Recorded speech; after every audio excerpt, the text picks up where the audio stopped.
starting in the next few minutes. Our guests are here. We understand the problem happening around electricity, and the students will sort that out.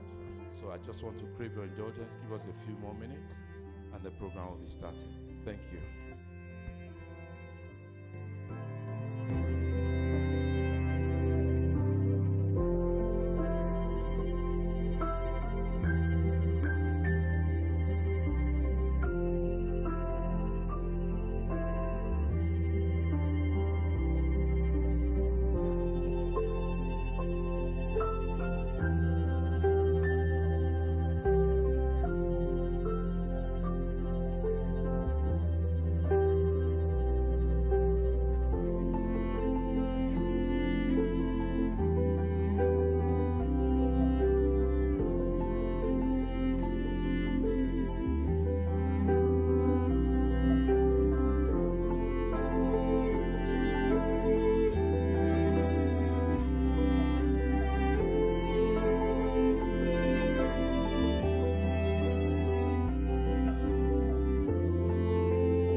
Good morning, ladies and gentlemen. It is my pleasure to welcome you all to today's distinguished alumni lecture in celebration of the ICOMAA Worldwide Day, which was part of the ICOMAA 2024 Homecoming Week. I'll start by apologizing for starting late. There are certain conditions at this point that are beyond our control, but we are addressing speedily. I would like us to take the anthem as we begin. BCC, can we have the anthems? May we rise for the anthems?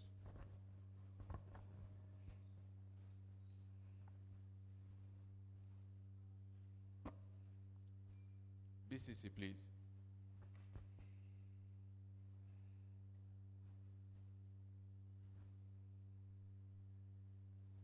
Nigeria, we hail thee, our own dear native land. Though tribe and tongue may differ, in brotherhood we stand. Nigeria,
may please be seated.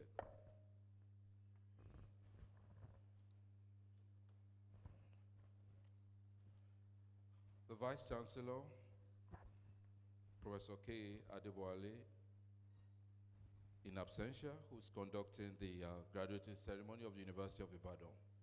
The Provost of the College of Medicine, Professor Temidayo Ogudiran. The College Secretary, Mr. Emmanuel Odedele. The Financial Controller, our librarian, medical librarian, the Dean of the Faculty of Clinical Sciences, heads of department present, the ICOMAA President, Professor Emmanuel Otolorin, the ICOMAA Elders, Emeritus Professor Olakunle, Professor O.A. Ladipo, and the incoming President of ICOMAA, Professor Omokodion. Our students, distinguished members of the press, ladies and gentlemen, I have tried in a very simple manner to establish protocol. But today's program is an annual alumni lecture. And we have with us a very interesting speaker, an alumnus of this great institution, whom I'll recognize and introduce later. I must say we are very special, and today we are going to be very time conscious, considering the fact that we have started a little bit late. I'll introduce myself. I am your MC for today. I'm Dr. Bolahan Obajimi, the current and outgoing ICOMAA Worldwide Secretary General. At this juncture, I would like to invite on stage distinguished members whom will be part of the high table.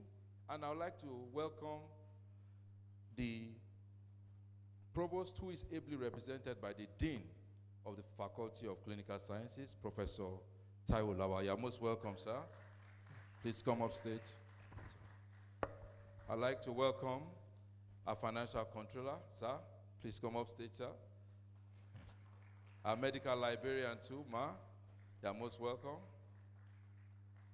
Our College Secretary, Mr. Emmanuel Odedele. Please, let's give a round of applause. Those are the principal officers of the university, of the college, of the college. Yes, representing the university, principal officers of the college. I'd like to bring up stage the president of ICOMAA Worldwide, Professor Emmanuel Otolorin. Sir, you're most welcome. ICOMAA president. If you have been attending ICOMAA functions, you will see that everybody seems to have their seats. You're almost sure where they are going to sit down. Professor Otolorin did not even look. He just went the other way. And it's correct. That's your seat, sir. You're most welcome. Please sit down, sir. I want to thank the organizers. They've done this in a very streamlined manner. Thank you so much. At this juncture, I'd like to welcome our guest lecturer, Professor Olakunle Akinboboye. He's a medical director of Laurelton Heart Specialist Hospital in Queens, in New York, United States of America. Please, let's give him a round of applause. Yeah. So.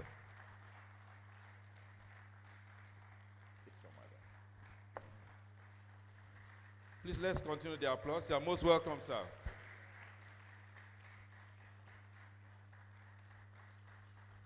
Till he sits down.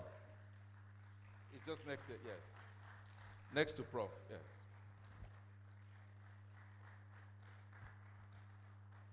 Thank you very much. In the audience, he has his very beautiful and amiable wife, Dr. Akinboboye. Please stand up for recognition. I want to recognize you. Let's give her a round of applause. She has made this a success and she has made it happen. Thank you for allowing Prof to present to us today. Thank you so much, ma'am. And I know you are here with members of your family and friends. We want to recognize you. Please give them a round of applause as they stand up. We want to recognize you. Yeah. Thank you very much. Please be seated. And I want to make some recognitions, very special. We have in our midst the very first provost of the College of Medicine, University of Ibadan. I told him earlier today that I will not add the other appellation, but I'm tempted to tell you that he was also the first Chief Medical Director of the University College Hospital, Professor Olakunle. Please, you are most welcome, sir.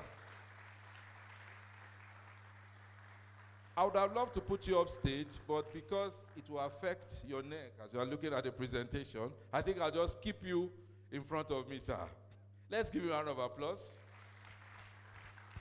Next to him is a distinguished obstetrician and gynecologist and former head of the Department of Obstetrics and Gynecology. Actually, I was in primary school, sir. I did that research very well. And I did not meet you even as a student, but I know you, sir. Professor A.O. Ladipo, the president and CEO of the Association of Family and Reproductive Health. Sir, let's give you a round of applause. You are most welcome. Also in the front row, we have a distinguished professor of pediatrics. Now, he was my teacher. He taught me in medical school. And he's the incoming president of ICOMAA worldwide. Please, let's give a round of applause for Professor Sam Omokojo. Please, you are most welcome. In the audience, another of my teacher, who is the incoming VP, incoming Vice President 2, Dr. Adanze Asinobi. Let's give her a round of applause, please. Thank you very much. I can see in the audience the former Chairman Medical Advisory Committee, Chairman, or the former CMAC, Chairman Medical Advisory Committee, Professor Abiodun Adeoye. Please, let's give him a round of applause. He's a professor of medicine. And we have a lot of our lecturers whom I will recognize later in our midst. But I must say thank you for coming. We appreciate you. And today is not a day of speeches. It's a day that we want to celebrate an alumnus who has done very well in his chosen field of practice. Without wasting time, I would love to welcome on stage the president of ICOMAA Worldwide, Professor Emmanuel Otolorin, to please give the welcome address, the president's welcome address. Let's welcome him, please.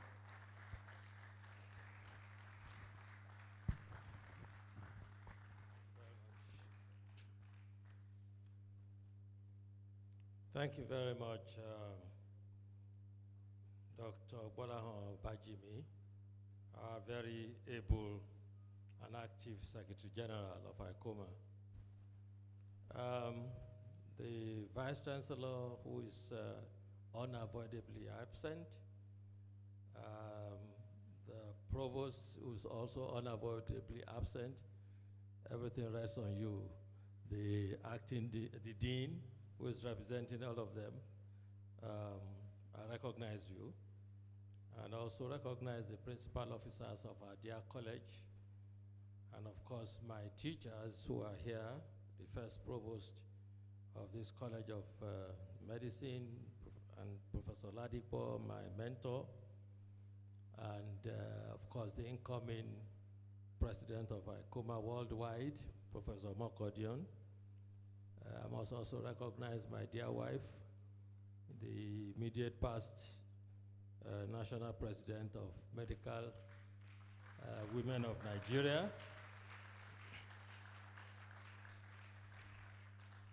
The guest speaker and his wife, I recognize you, and heads of departments, sub-deans who are here, and of course, our students. 2 nights ago, when we were here for the Made in Ibadan show by the students, this hall was packed full. So what happened tonight? Today? The students, it's a lecture-free day. I don't know where your colleagues are. I hope they'll be trickling in one after the other.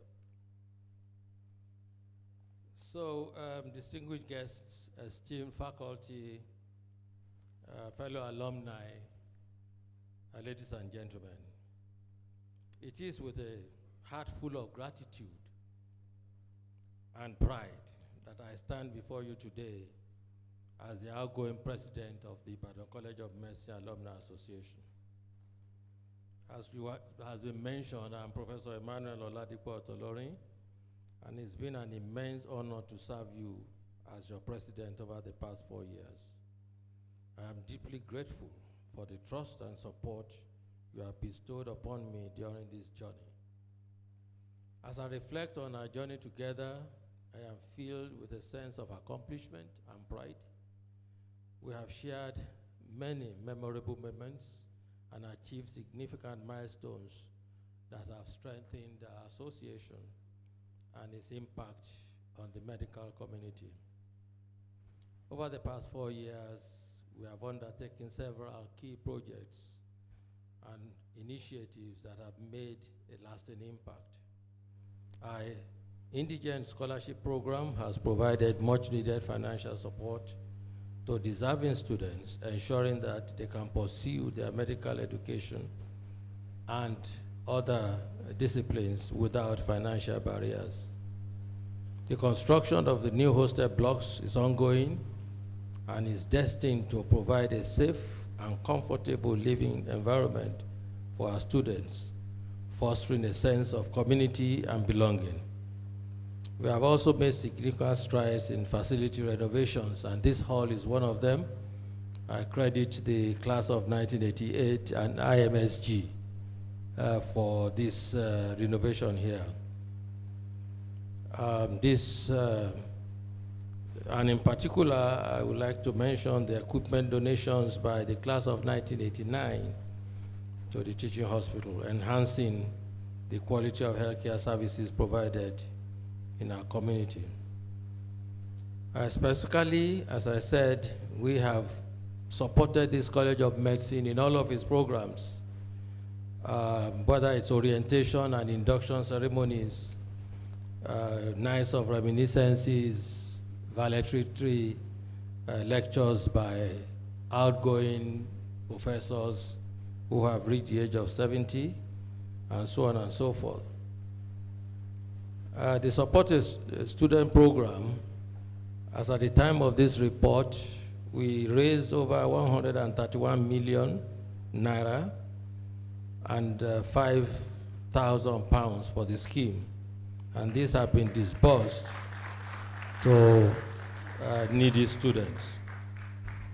For the new hostel project, together, the alumni as well as non-alumni donors have raised a sum of 317 million naira for over $4 million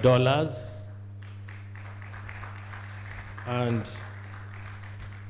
8,730 pounds for the construction of new hostel blocks in compliance with the directives of the Medical and Dental Council of Nigeria that all of our clinical students must be resident on the premises of this hospital. As I mentioned, we've been engaged in facility renovations, different kinds of facility. I think the most notable one is this Paul Hendrickse Hall, which was renovated by IMSG. And it is notable also that the class of 1989 donated equipment worth $1 million to the UCH.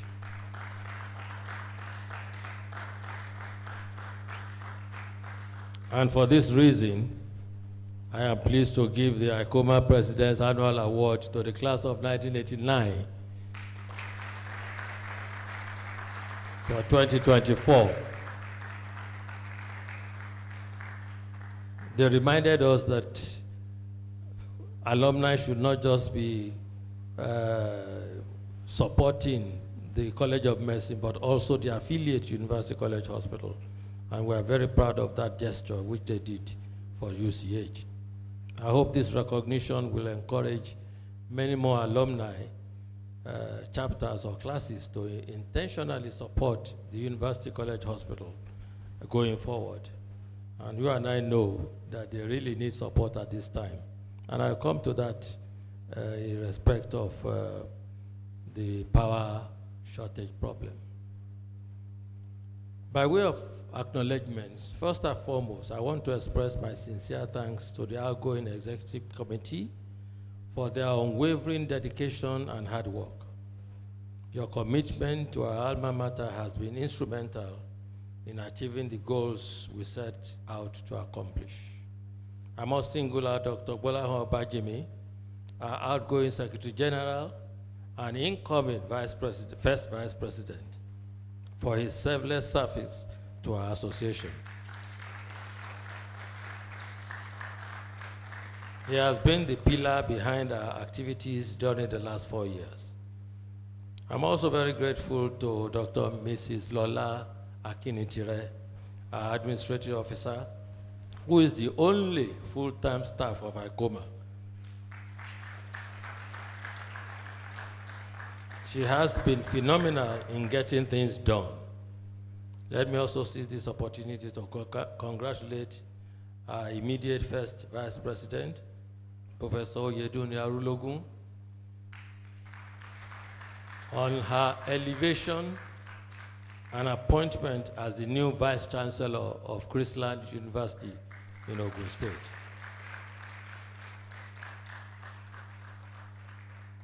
I would also like to extend my heartfelt gratitude to the faculty and staff of the Ibadan College of Medicine under the leadership of the current Provost, Professor Temidayo Ogundiran, for their unwavering dedication and support. Their commitment to excellence, despite the sometimes toxic working environment, has been a cornerstone of our success. I must thank the immediate past provost of our college, the first female provost of the college, Professor Olakunle, for being a visionary leader and partner in progress, and who I have referred to as our fundraiser-in-chief for the numerous projects embarked upon by this administration. She and the immediate past deputy provost, Professor Fatai Adediyi, are worthy examples of committed alumni with a passion to take their college to the next level. I'm also deeply indebted to our esteemed members, especially ICOMAA chapters in diaspora, whose support and cooperation have been invaluable. Their active participation in our various activities has made a significant impact on the lives of many.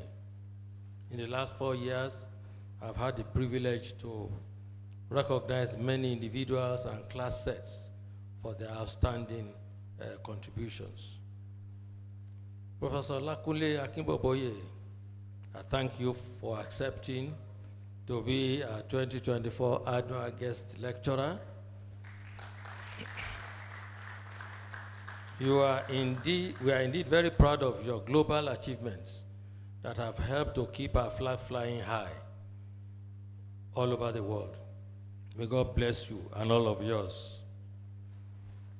Now, we've had some challenges. Our journey was not without its challenges.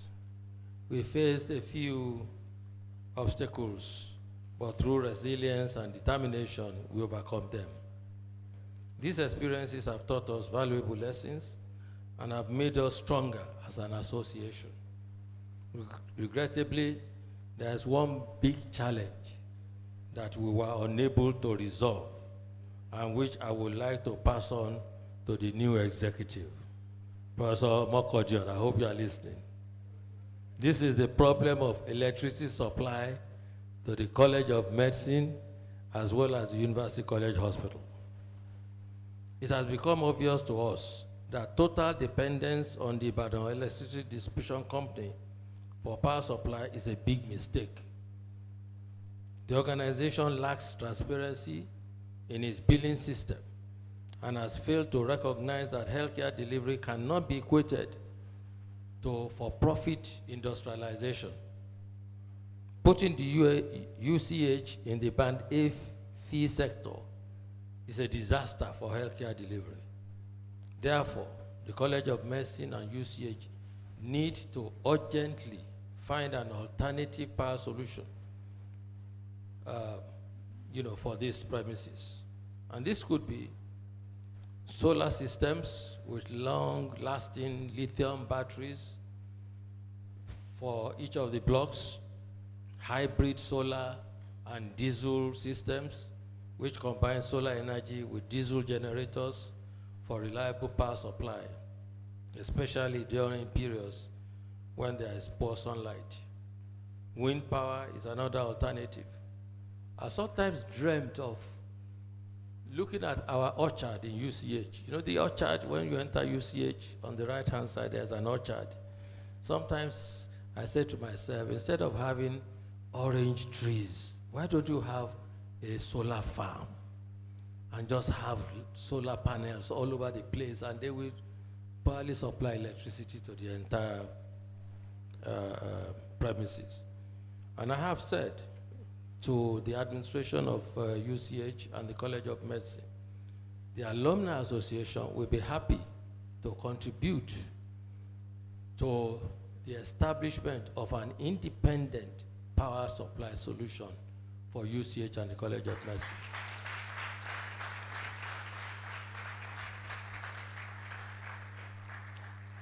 We will not contribute to pay NEPA bills, because from our experience, the more you pay, the bigger bills you get. So the best thing is to spend that money to disengage, cut the umbilical cord that is linked to Ibadan Electricity Distribution Company and be independent. And I think that Professor Olakunle is going to prioritize this particular area during his administration. As I pass the baton to the incoming executive, I am filled with optimism for the future of ICOMAA. Under the leadership of Professor Samuel Olakunle, a renowned pediatric cardiologist, I'm confident that our association will continue to thrive and reach new heights. Professor Olakunle's vision and dedication will undoubtedly take ICOMAA to the next level. In closing, I would like to share an inspirational message which says, the future belongs to those who believe in the beauty of their dreams. Let us continue to dream big and work together to make a positive impact in our fields and communities. Once again, I express my deepest gratitude to everyone present. As I step down from the role of president, I do so with a heart full of gratitude and a mind filled with hope. Thank you all once again for the honor and the privilege of serving as your president. May God bless you all. Long live the College of Medicine. Long live the University of Ibadan. Long live the Federal Republic of Nigeria. I thank you for your attention. Thank you very much, sir.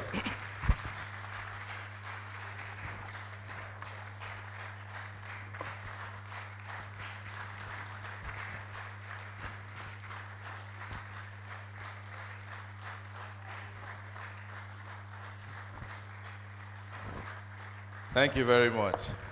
The length of our applause is an affirmation of the fact that we appreciate the efforts that Professor Tolorin has put in taking ICOMAA to the next level. Sir, we are most grateful.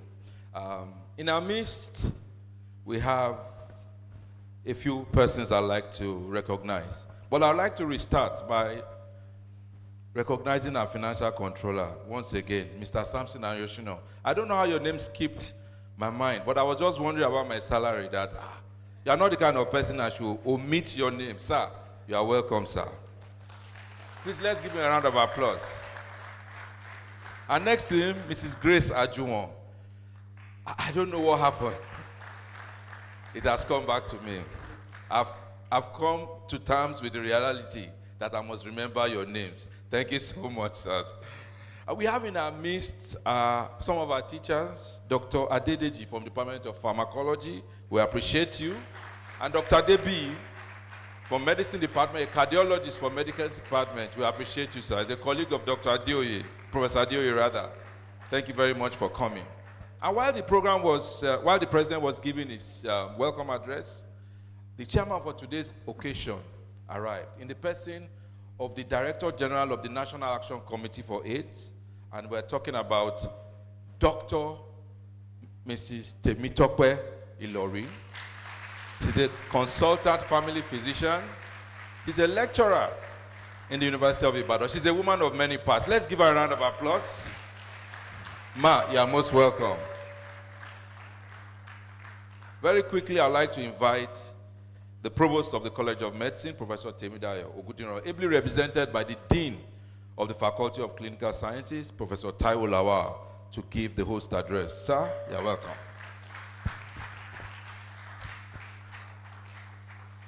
Thank you so much, Secretary General. The Director General of the National Agency for the Control of AIDS in Nigeria. Another example of Ibadan to the world. Our indefatigable Dr. Temitope Ilori.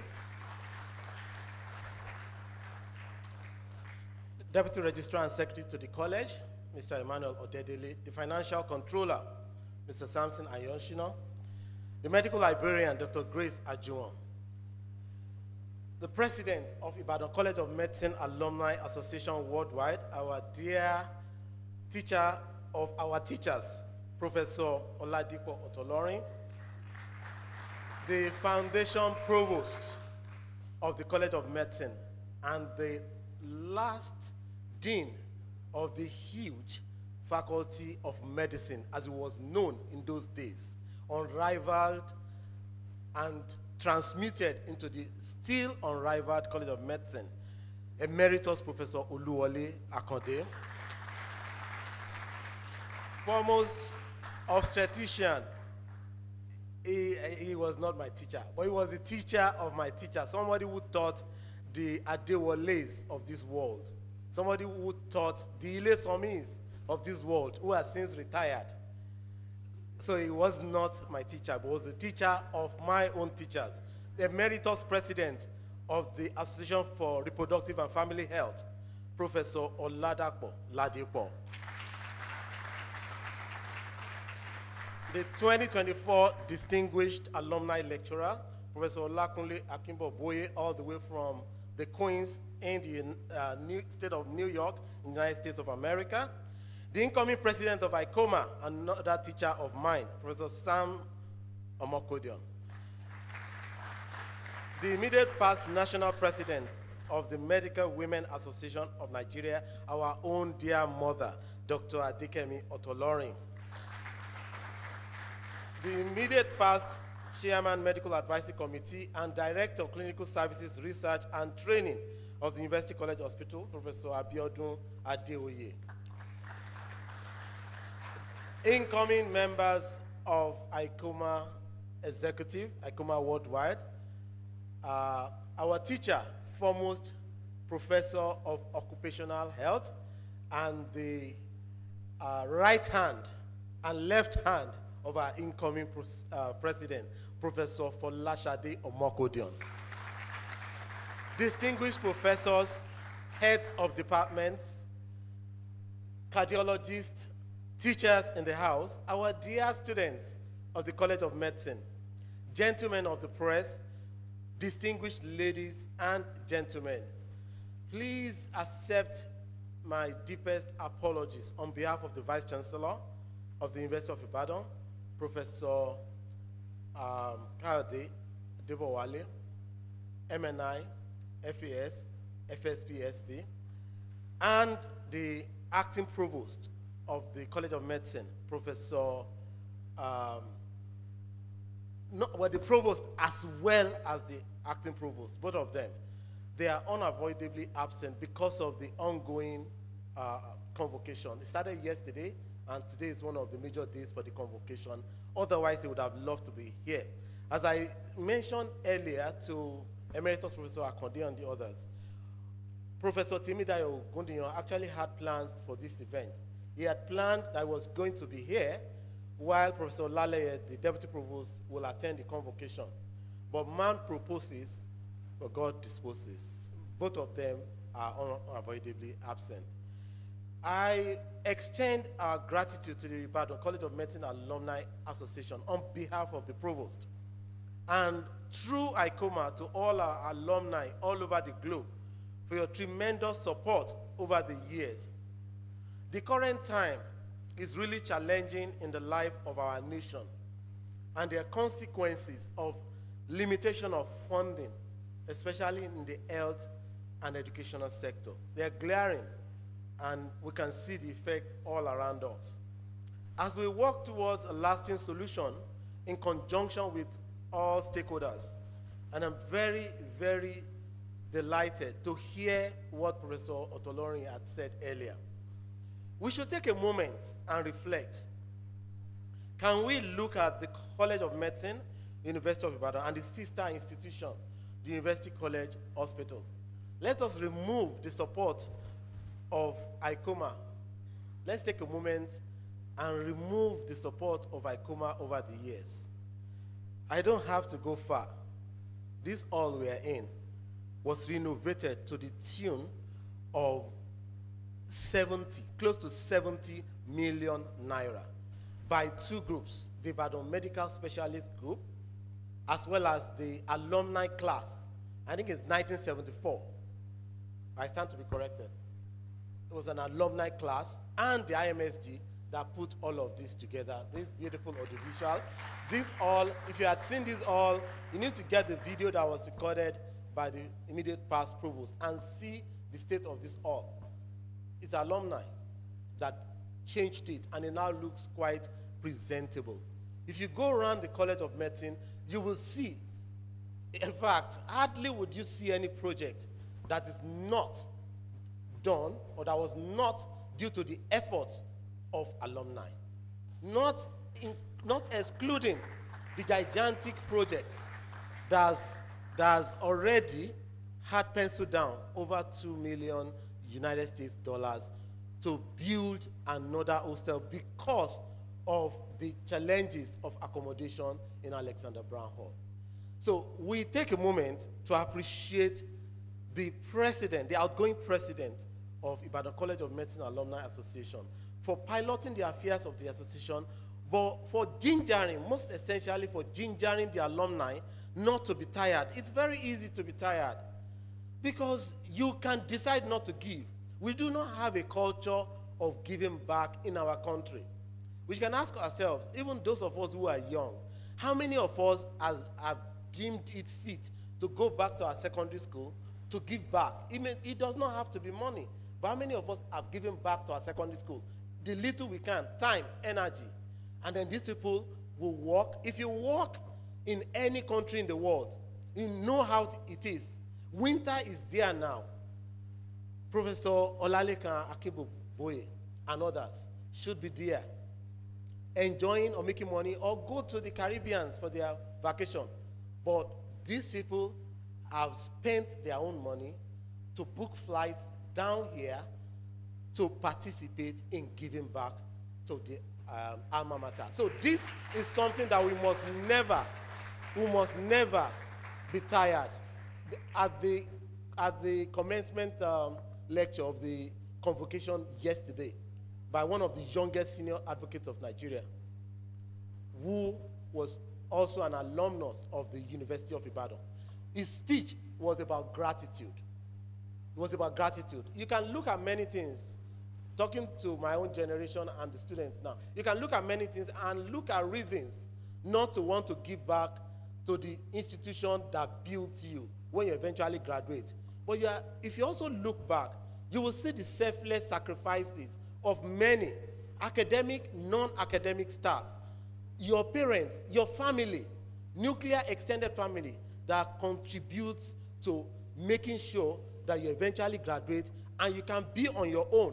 You can make money and have a life, a family, a career of your own. So gratitude is important. And to the alumni, we say, thank you so much for all you have done. And we will continue, as Oliver Twist, to ask for more because we're so happy. One thing about Ibadan alumni, especially College of Medicine alumni, is they are never tired of giving back. May the good Lord continue to replenish your purses. And finally, to the distinguished alumni lecturer of today, a foremost cardiologist from the state of New York. Even before today, you have been contributing tremendously to the fact that we want Ibadan College of Medicine to remain the best in sub-Saharan Africa. We are all aware that the latest Times Higher Education ranking has placed institutions ahead of the University of Ibadan. We hope that this will be reversed as soon as possible. But there is one incontrovertible fact, and that must not be allowed to change. The best medical school in sub-Saharan Africa remains that of Ibadan. And we must all put in our efforts to ensure that this does not change. So the distinguished alumni lecturer of today has been given back even before today. I was with Professor Bade Omololu yesterday, and he spoke glowingly of Professor Akinboboye. There is what we have in the past, we call that the cardiopulmonary resuscitation training.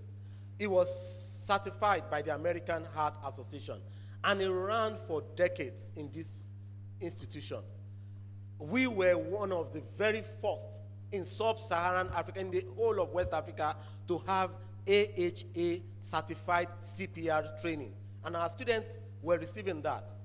But over the past couple of years, we have met with challenges, because one of the prescriptions of AHA is that we have to buy mannequins from AHA. We cannot have that license renewed without procuring mannequins from AHA. And if by the time you convert the naira you have to dollars, you can be rest assured that the HPTL and other funds that the university gives cannot be enough to buy any meaningful mannequin. And as aside, if you look at the clinical skills laboratory, most of the mannequins, they're actually donated by alumni classes. It goes to show you that alumni, our alumni is our pride. Our alumni is our all. So I know that today's lecture will be great, because one of the, I think the third stanza of the college anthem states that bringing up-to-date knowledge to all. And this particular lecture of today, I know it's going to be quite interesting, not only for the cardiologist, the pediatric cardiologist among us, even the pediatric surgeons will enjoy it. So our students, please use a moment like this to be inspired. A moment like this to be inspired, and I hope that we'll see you in years to come as distinguished alumni who will come back to give this lecture from wherever you are. Thank you so much, ladies and gentlemen. Thank you so much, Professor Lawa, the Dean of the Faculty of Clinical Sciences, who's representing the Provost of the College of Medicine. I noted that you made a clarion call, and it seems that you must have been charged up because you spoke more on giving back. And I think that should be the focus of this week. Or, I mean, it should be a reminder. The homecoming week should be a reminder that we can give back to our institution. As to the students, I will tell you my experiences. I can tell you that students in the early years, preclinical years, are very happy and very grateful. And as they progress to the clinical years, they become very entitled. I think we should begin to reverse these changes. Gratitude is not just in giving. It's also a reflection of our disposition to the institution that caters for our needs. I'm confident that from this moment onwards, we begin to see positive changes. And I want to thank you. Your numbers are increasing, and I'm hoping this hall will be filled up any moment from now. Before I call on the next speaker, I want to welcome, most especially, the wife of the president of ICOMAA Worldwide, Dr. Mrs. Kemi Otolori. You're most welcome. The former president of the Medical Women Association of Nigeria. You're most welcome, ma'am. And my dear teacher is here, who is also the wife of the incoming president of ICOMAA Worldwide. She taught me public health. I want to recognize especially Professor Mrs. Folashade Omokodian. Thank you so much, ma'am. I know there are many people in the audience who will continue to recognize you. So I'd like to invite up stage the chairman for today's occasion. I've been looking, I don't know, do we call women chair? We should call them chairperson, yes. I've actually been correcting myself. So my apologies, ma. The chairperson for today's occasion is no other person than Dr. Mrs. Temitope Iloy. Let's give her a round of applause.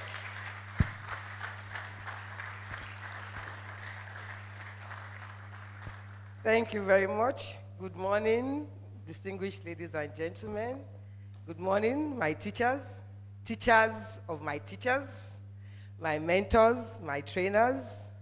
I don't want to start listing names because I think the protocol has been established. But I'm indeed very honored, very humbled to start before you this day. Thank you so much for the invitation.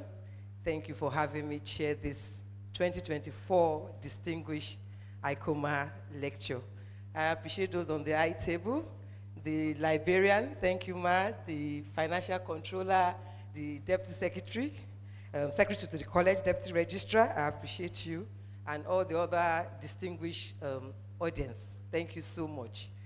I want to start with gratitude. Gratitude for this honor. When I told my daughter I had to be here, I will tell you the story behind that. She was like, you are not even the lecturer, why must you go? Said, you don't know, it's indeed a rare privilege and honor to be honored by your own people, kids and kins. You know, having this invitation to chair this occasion is indeed a rare recognition, and I want to appreciate that. I also want to give gratitude to God. Yesterday, I had the most frightening experience of my life. I'm in fact still a bit agitated. I woke up, I came back, like you know, I work in Abuja now. So when Dr. Bajimi actually extended this invitation to me, I said, this is a very expensive invitation because I have to travel down from Abuja just for this program. And like you all know what flights, what it costs now to take a flight. But if your teachers call at you, then you have to answer. So I made a promise that I was going to attend physically. So I was in Ibadan. And then yesterday morning, I wanted to go out. And I told my 21-year-old, recently graduated engineer, actually from the best university in Nigeria now, from Times ranking of 2024, that's Covenant University. But like we said, Ibadan is still the leading college of medicine. Just last month. And I told him, I said, open the gates, I want to go out.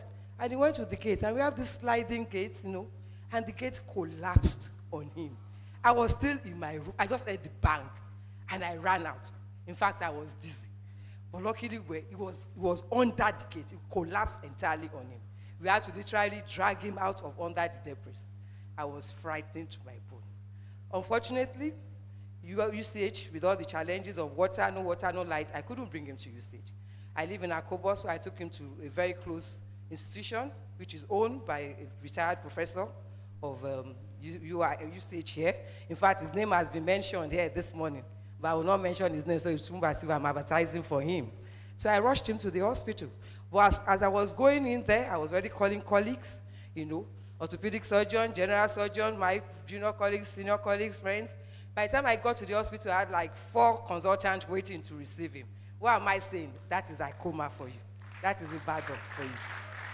They were there waiting, including the owner of the institution, and of course the stabilizing went into all alone. To God be the glory, except for the major lacerations and a few broken bones, he's alive and well oriented. So I really shouldn't be here this morning, but like I said, when your teachers call it, you answer. On that note, I appreciate God, I appreciate everyone, and I'm just saying, in the spirit of gratitude, we should all be grateful. And standing on the theme of gratitude too, I'm happy I can see some students here in the hall. I know most of you are preclinical students. I know the clinical students are having a kind of sit-at-home demonstration and all that. And in that spirit, I also want to announce a token of 1 million naira to the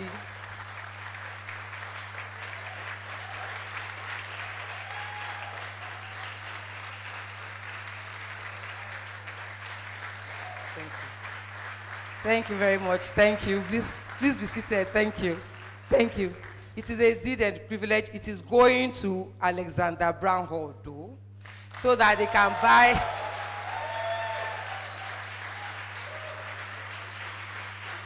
Thank you, thank you. So that you can buy some diesel and power your generator, so that you can pump your pumping machine, pump water from your boreholes and take your bath and come to lecture. Please stop the sit at home. Come to lectures. Lest I forget, the young gentleman that attended to the medical officer that attended to my son yesterday morning is also an ICOMAA. He's a graduate of this institution, a young fella. You know, immediately I got in, the car parked, and I was like, where's the emergency? Where's the clinical? I was like, mommy, we are here. Calm down. We are your students. You trained us well. You know? So it's just to tell you that ICOMAA everywhere. ICOMAA to the world. And so shall it be for you all in Jesus' name.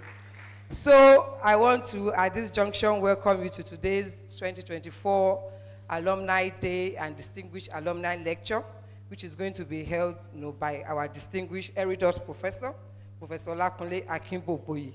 Thank you so much for traveling down all the way from the US. And it will be a pleasure to listen to you. But if I have to sneak out at any point, then like the Bible says, can a mother forget a suckling child? Though this suckling child is a 21-year-old graduate. Thank you and God bless you.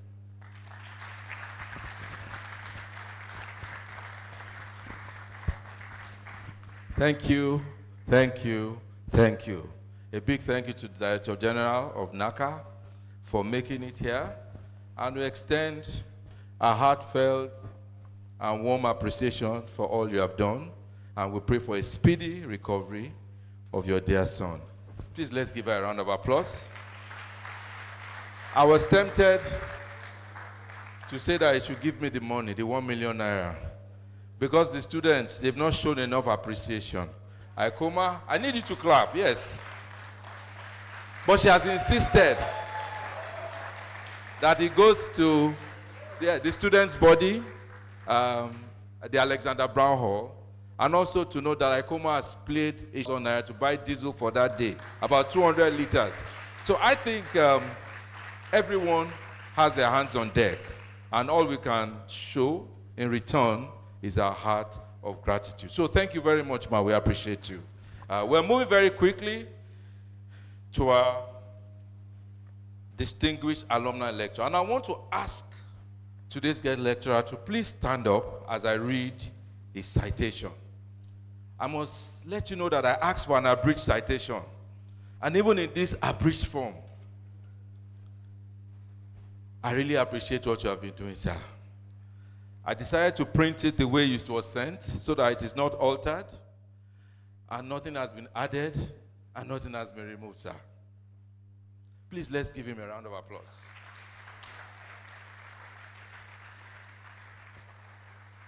Thank you. Dr. Akinboboye completed his medical education at the College of Medicine, University of Ibadan in 1984. He obtained a Master's of Public Health degree from the School of Public Health at Columbia University in 1998. He also received a Master of Business Administration degree from the Columbia University Business School in 2001. You can agree with me, he's well-rounded. He completed his cardiology fellowship at Columbia Presbyterian Medical Center in 1994 and served as a teaching faculty at the Columbia University as an assistant professor of clinical medicine from between 1995 to the year 2000. He also served as teaching faculty at Stony Brook University from 2000 to 2006, where he played the role of an associate professor of clinical medicine and also at the faculty of the New York University from 2008 to 2012. He was director of the nuclear cardiology unit at the St. Francis Heart Center in Roslyn in New York. He was also director of cardiac imaging and research and associate director of cardiology at the New York Hospital in Queens. He's currently the medical director at Loreton Heart Specialists PC in Rosedale, New York, and is also the medical director of the Queens Heart Institute. He's a board-certified cardiologist, nuclear cardiologist, and sleep medicine. I was wondering, sir, is it because our incoming president is a pediatric cardiologist that we have a guest lecturer who is a cardiologist? Everything seems to merge together. Please, let's give him an applause. He has made a lot of achievements, and he made history in 2017 when he became the first black chairman of the Cardiovascular Disease Specialty Board of the American Board of Internal Medicine, which has not had that experience in over its 70 years history. He was also, in 2019, made the first board chairman to be re-elected a second term. Please, let's give him a round of applause. Dr. Akinboboye is a pioneer of certification of the Board of Nuclear Cardiology. He served as the first chairman of its eligibility committee in 2006 and subsequently as the co-chair of its examinations drafting committee in 2007. He's a past president of the Association of Black Cardiologists in the United States of America.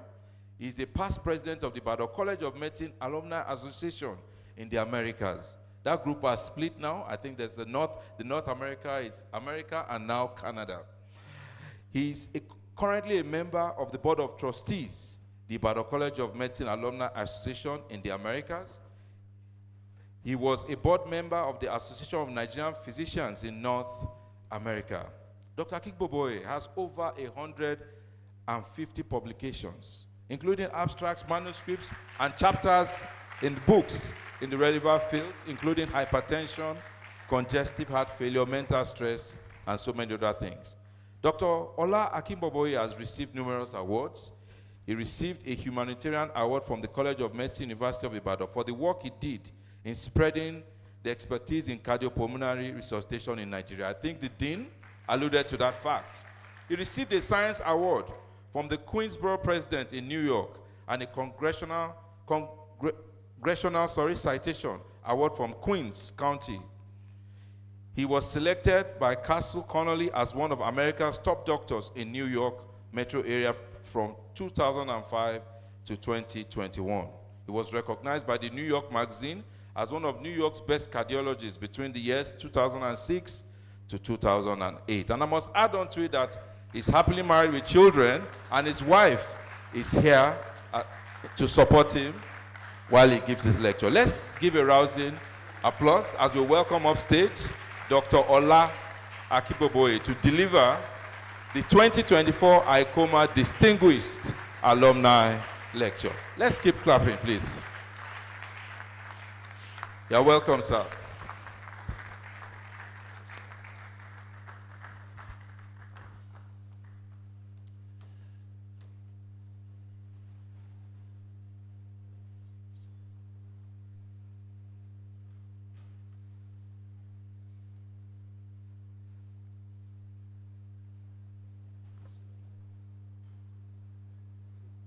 Yeah, it's stable, it's fine. We'll use it.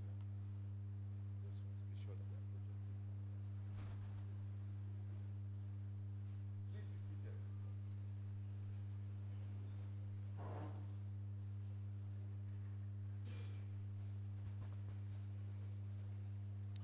So good afternoon. Let me start by thanking Dr. Bajimi for that very kind introduction. The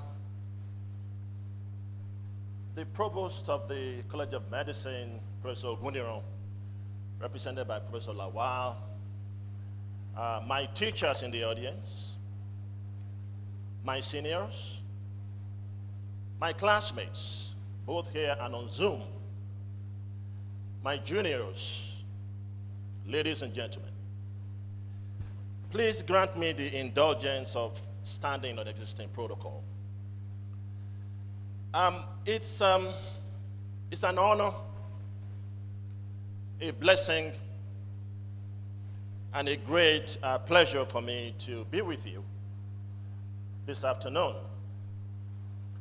And I do recognize that at times that comes across as just another trite statement that one starts a lecture with.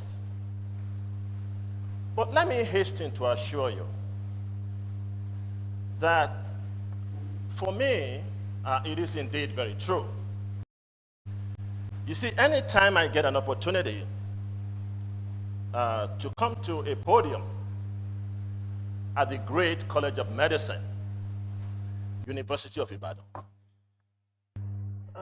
that to me is an honor. And certainly getting this opportunity more than 40 years post-graduation is undoubtedly a blessing.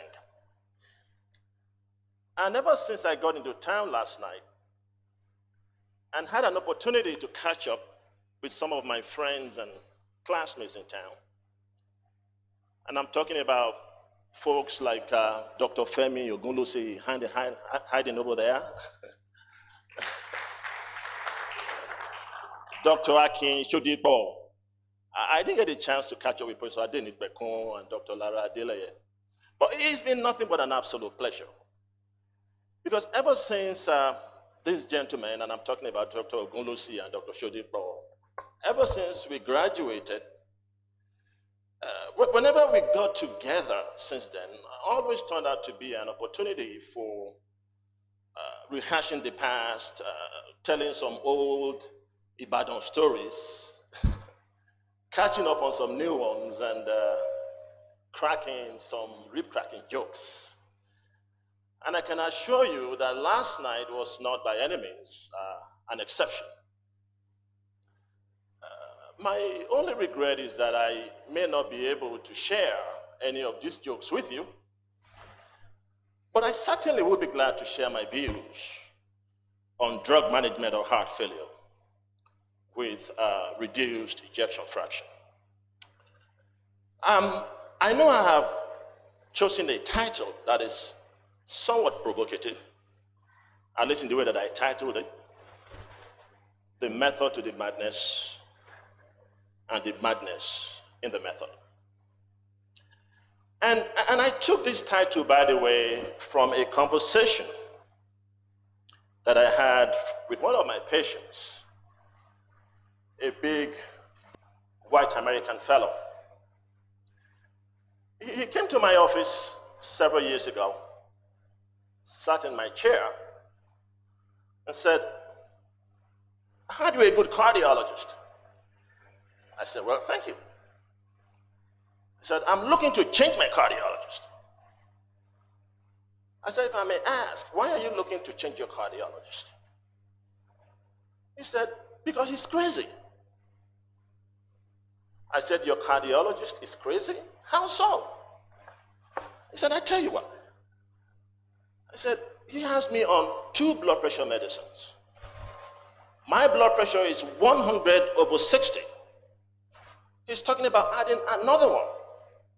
He even said I will need 7 different pills for my heart failure. It's either he's trying to kill me or he's crazy." You know, I chose to lead with this story. I chose to lead with this story to underscore one point. And the point is, what we do when we deploy the drugs that we have in our armamentarium for treatment of heart failure is not intuitive to our patients. It's not. And to some of them, at least, especially the ones that have some degree of medical knowledge, it's almost like madness. My charge this afternoon is to convince you that there is actually a method to this madness, this apparent madness. There is a method. Now, I would be remiss if I fail to acknowledge the fact that there is indeed some madness in the method. And I'm going to share that as I go along. So let me start with what I like to call semantics. Just defining terms, essentially. So what is heart failure? Well, heart failure is a complex clinical syndrome that can result from any structural or functional cardiac abnormality that impairs the ability of the ventricle to fill with or eject blood in sufficient amount to meet the body's metabolic needs. Well, it comes in three flavors. We have heart failure with preserved ejection fraction, where the ejection fraction is more than 50%. We have, is 50% or more. We have heart failure with mid-range ejection fraction, where the ejection fraction is between 40 and 49%. And we have heart failure with reduced ejection fraction, where the ejection fraction is less than 40%. We also have the A, B, C, D classification, where class A is people who have a high risk for developing heart failure, but they don't have either the cardiac phenotype or the clinical syndrome of heart failure. These are patients with high blood pressure, coronary artery disease, diabetes, or family history of cardiomyopathy. We have class B, where you have the cardiac phenotype, but you don't have the symptoms. And these are patients with previous MIs, with some wall motion abnormality, patients with left ventricular systolic dysfunction, but without symptoms of heart failure, and patients with asymptomatic valvular disease. Then, of course, you have class C, which is symptomatic heart failure, where you have both the cardiac phenotype and the symptoms of heart failure. And then you have class D, where you have end-stage heart failure, where the patient has symptoms at rest despite medical therapy, and those who are recurrently admitted or cannot be discharged from the hospital without specialized interventions. So I took some time to do all these definitions to hopefully establish some guardrails around the expectation for this presentation. So I'm going to be talking about heart failure with reduced ejection fraction, class C. Heart failure, reduced ejection fraction, class C. So what I thought would be helpful, at least in terms of providing a springboard for the story that I'm here to tell this afternoon, is to look back over close to a century and look at the evolution, if you will, of our understanding of the pathogenesis of heart failure, and try to convey an understanding about how the changes in our understanding of the pathogenesis of this disease have modified our approaches to treatment over the past century. And if you look at papers from the 50s, 60s, 70s, clinicians at the time saw heart failure as predominantly an edematous disease. And they actually saw the heart as an innocent bystander in this milieu of fluid overload. And that was the cardio-renal model of heart failure, where heart failure was believed to be due to excessive salt and water retention by the kidneys, and the heart itself was an innocent bystander. And I suspect that some of my seniors in the audience might still recall the days of rotating tourniquets, fluid restriction, recurrent phlebotomies, all in an attempt to protect the heart from this external milieu of fluid overload. But now fast forward to maybe the 70s and onwards, clinicians made a pivot. They now began to see the heart not necessarily as an innocent bystander, but really as an active participant in this symptom complex. And that gave birth to what was called the cardiocirculatory model of heart failure, also called the hemodynamic model of heart failure. And the thinking about the cardiocirculatory model of heart failure was that, well, there is an initial insult, that leads to a decrease in left ventricular systolic performance, and consequently a decrease in cardiac output.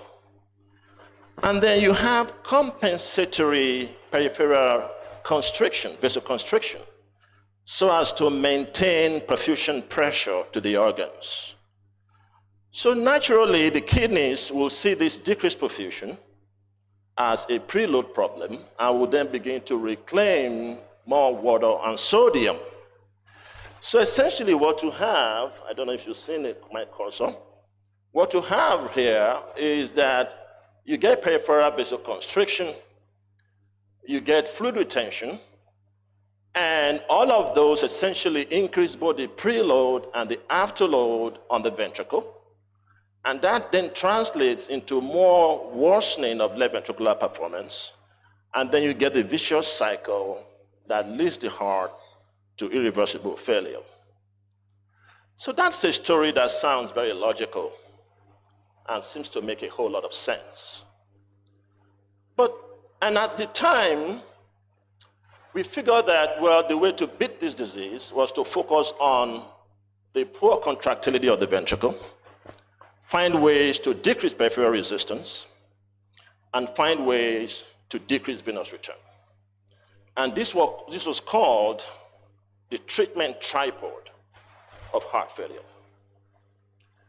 But the main shortcoming of the cardiocirculatory model of heart failure is that several studies that were based on treatment of heart failure with inotropes, vasodilators, and diuretics did not show any benefit. Here is what I call a graveyard of failed hemodynamic drug trials in heart failure. We had Zamoterol in 1990, an inotrope. Results were negative, no benefit. We had Milrinone, another inotrope, in 1991. Again, negative, no benefit. We had Fluoxetine, which was both an inotrope, a vasodilator, and to some degree a diuretic. Again, no benefit. Pimobendan and ibopamine were also tried without any benefit. So clinicians said, gee, I think we made a mistake here. I think we were focusing too much on the adverse hemodynamics, and we neglected the mediators of this adverse hemodynamics. And then they began to recognize that perhaps there is a fundamental problem here, which is the activation of neurohormones. The big ones are neurohormones of the renin-angiotensin system and of the sympathetic nervous system. And it is the activation of these neurohormones that, of course, translate into peripheral vasoconstriction, fluid retention by the kidneys. But on the other side, you also have myocardial toxicity. So with more neurohormones being activated, you end up with this process, this persistently pernicious process of ventricular remodeling, where the left ventricle continues to enlarge and also the contractility continues to decrease. But then you also get a vicious cycle as the ventricle remodels and enlarges, wall stress goes up, and with the increase in wall stress, you have more activation of neurohormones, so you essentially end up in this vicious cycle. So this is just a list of neurohormones that are overexpressed in the heart failure environment. Here we're looking, the yellow bars represent normal patients in heart failure, and the green bar represents normal patients. If you look at norepinephrine in the very first bar, it is overexpressed. You look at PRA, plasma renin activity, it is overexpressed in the heart failure environment. You look at arginine vasopressin, it's also overexpressed. You look at atrial natriuretic peptides, also overexpressed. But I want you to keep that particular neurohormone in mind because it's a good guy. You want more of atrial natriuretic peptides, but it's also overexpressed. And you look at endothelins, also overexpressed in the heart failure environment. So the myotoxic effects of these neurohormones lead to increased ventricular preload, increased ventricular afterload, myocyte hypertrophy, apoptosis, interstitial fibrosis, release of pro-inflammatory cytokines, gene transcription with gene induction, and impaired calcium cycling. So this really is the disease. For many years, we focused a lot on the congestion, giving diuretics, relieving congestion, but we neglected the remodeling of the ventricle, which really is the disease in heart failure.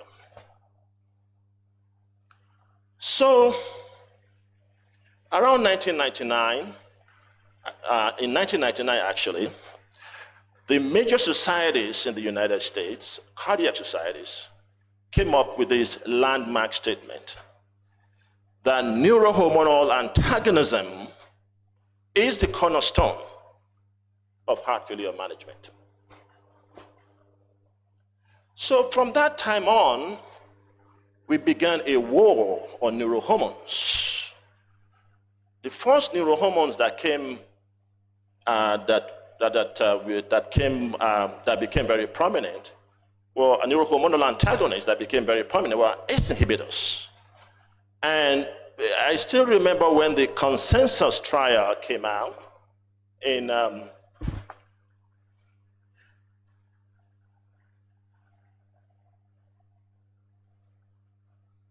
when the consensus trial came out in 1987, there was the mortality in the treated group was 26% compared to 44% in the placebo group. This was so dramatic because we had never seen that level of improvement in mortality with any intervention. And then we had a whole series of other medications, ACE inhibitors, ramipril, captopril, trandolapril. The bottom line is all of these ACE inhibitors demonstrated clear benefit in terms of mortality and reducing the frequency of recurrent admissions. So ACE inhibitors became the king of the hill. Then angiotensin receptor blockers came about. They were tested. They're clearly better than placebo, but not as good as ACE inhibitors. So in the cascade, you would generally give ACE inhibitors if you give angiotensin receptor blockers if you cannot use an ACE inhibitor. How about beta blockers? Again, lots of benefit from beta blockers. We had bisoprolol with the CB study as far back as 1999. We have metoprolol XL, and I want to really emphasize metoprolol XL because a lot of people do use metoprolol tartrate in heart failure, but we don't have any evidence that metoprolol tartrate saves lives. Metoprolol succinate, the long-acting, is what was tested and found to be effective. And then we also have the Copernicus study in 2001 with carvedilol, significant mortality benefit. We had the Capricorn, again, with carvedilol, significant benefit in mortality and reduction of hospital admissions. Now, in this particular study, there was a head-to-head comparison between metoprolol and carvedilol, and you can see that ejection fraction improved by 10.8% in the carvedilol group compared to 7.2% in the metoprolol. LV and diastolic volume dropped by 10 mils per meter squared in the carvedilol group, 5 in the metoprolol, clearly showing the superiority of carvedilol to metoprolol. And we also show evidence of a dose response.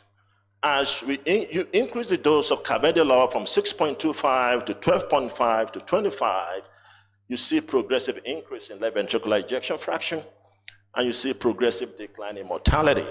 So there is a dose response, leading us to believe that you want to use carvedilol first.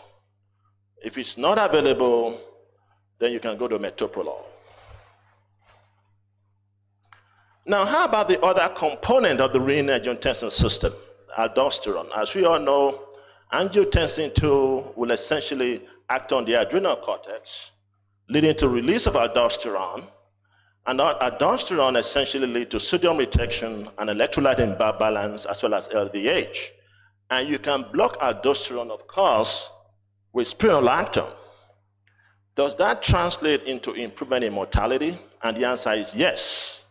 The RAL study showed us, looking at patients with EF less than or equal to 35%, treated with spironolactone or placebo, they demonstrated improvement in all-cause mortality by 30% and improvement in hospitalization for heart failure by 30%. So aldosterone antagonism also became another major cornerstone for chronic heart failure management. So we've been fighting these neurohormones now for quite some time. And the question is, how are we doing? Let us look at the scorecard. We started with ACE inhibitors, and we were able to drop mortality from 15.6 per year to 12.4 per year.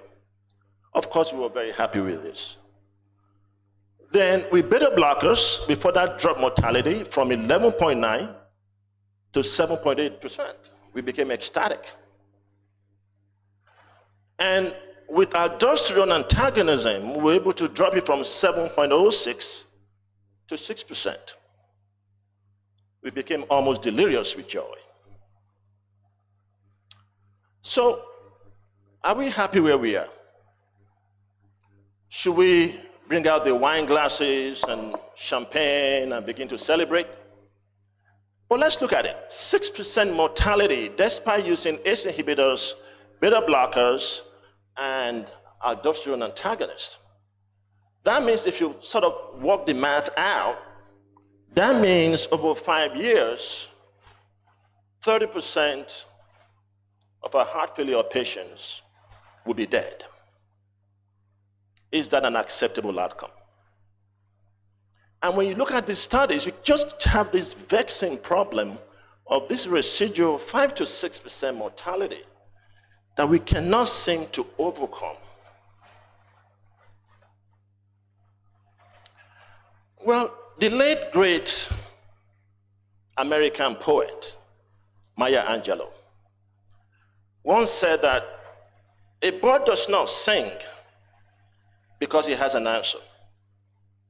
It sings simply because it has a song. We may not have an answer to this residual mortality, but we do have a new song. And our new song is cyclic GMP. Cyclic GMP stands for cyclic guanosine monophosphate. This is a second messenger molecule that has a lot of salutary effects in the body. And we know cyclic GMP is decreasing heart failure. And that decrease leads to reduced coronary blood flow, increased hypertrophy, diastolic dysfunction, decreased peripheral blood flow, and increase in vascular resistance. So the target now became, how do we raise cyclic GMP?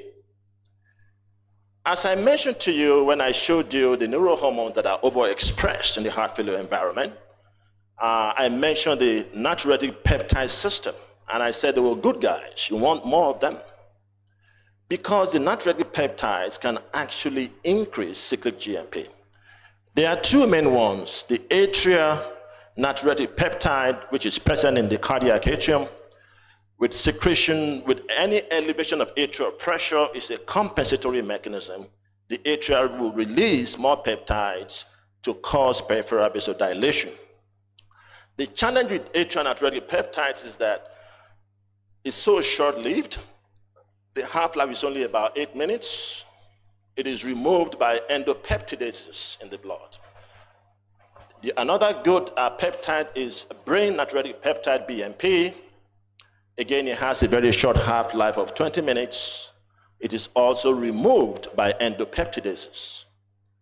Now, so how do you get cyclic GMP anyway? Well, it usually starts from nitric oxide. That's one of the commonest pathways. Nitric oxide is produced in the endothelium.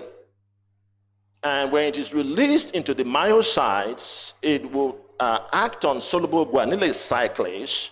And from that will lead to conversion of guanosine triphosphate. It will lead to conversion of guanosine triphosphate to cyclic GMP. And cyclic GMP can then act on protein kinase G. And with that effect on protein kinase G, you get all the effects of cyclic GMP. You get the vasodilation, you get the reduction in hypertrophy, you get the reduction you get the improvement in diastolic function.